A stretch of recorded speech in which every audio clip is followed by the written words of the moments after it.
Baik, saya lanjutkan. Untuk pencetakan halaman belakang ijazah, ya ini dicetak pada kertas A4 ya Bapak Ibu ya. Kemudian ini sudah ada ukuran marginnya dan diharapkan agar melakukan uji coba terlebih dahulu ya pada fotokopi belangko ijazah atau kertas kosong dengan ketebalan atau gramatur yang relatif sama. Karena memang belangko ijazah ini jumlahnya terbatas ya. Sehingga kalau misalnya langsung dicetak di belangko ijazah kemudian ada kesalahan, prosesnya ini akan cukup panjang. Harus memusnahkan dulu, meminta lagi gitu ya. Jadi ini kita memegang prinsip kehati-hatian dalam melakukan pencetakan halaman belakang ijazah ini.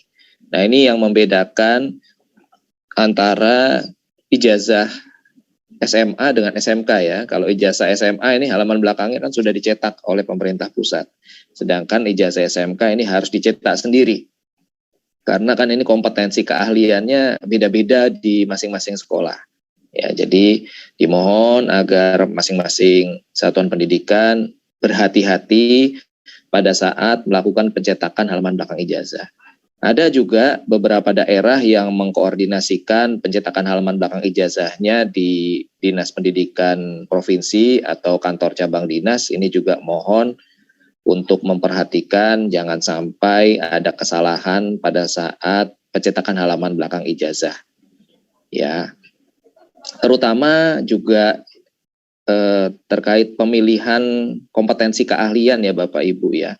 Jadi tolong diperhatikan karena masing-masing kompetensi keahlian ini punya file halaman belakang ijazah yang berbeda-beda. Ya, ada namanya khusus di sini ya.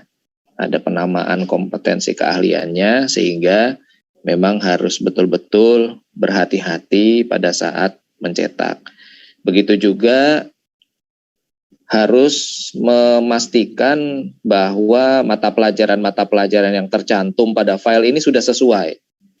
Ya, karena mungkin file untuk halaman belakang ijazah yang kami kirimkan ke daerah ada kesalahan-kesalahan. Ya, misalnya contoh di sini agribisnis ikan hias, tetapi di muatan peminatan kejuruannya ada misalnya psikologi, sosiologi gitu ya. Itu seperti yang ada di pekerjaan sosial. Nah, ini tolong juga Bapak Ibu yang bertugas untuk mencetak halaman belakang ijazah mengecek kembali sebelum mulai mencetak.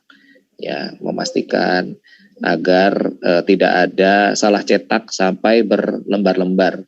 Ya. Nah, kemudian ya dipastikan ya Bapak Ibu ya setting printer atau mesin cetaknya ini pada ukuran A4. Ya, karena kalau tidak sesuai ukuran A4 nanti posisinya tidak akan sesuai dengan contoh ya, bisa miring ke kanan, miring ke kiri seperti itu. Ya, dan juga dipastikan halaman belakang ijazahnya juga berada pada sisi yang benar ya, dan sisi maksudnya sisi yang benar itu bukan hanya sisi sebaliknya tetapi atas bawahnya gitu. Jangan sampai nanti setelah dicetak ternyata terbalik gitu ya. Bukan terbalik mukanya tetapi terbalik posisinya gitu. Yang bawah di atas, yang atas di bawah seperti itu.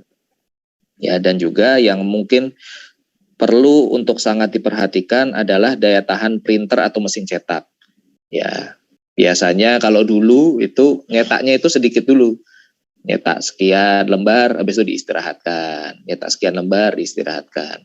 Karena ya namanya mesin itu sebetulnya kurang lebih sama dengan manusia. Dia punya fatigue ya atau tingkat kelelahan yang akan mengakibatkan atau berimbas pada kinerja mesin itu sendiri. Ya, jadi ini memang sengaja kami wanti-wanti sekali untuk pencetakan halaman belakang ijazah, mengingat pada saat pencetakan halaman belakang ijazah ini rentan sekali terjadi kesalahan-kesalahan.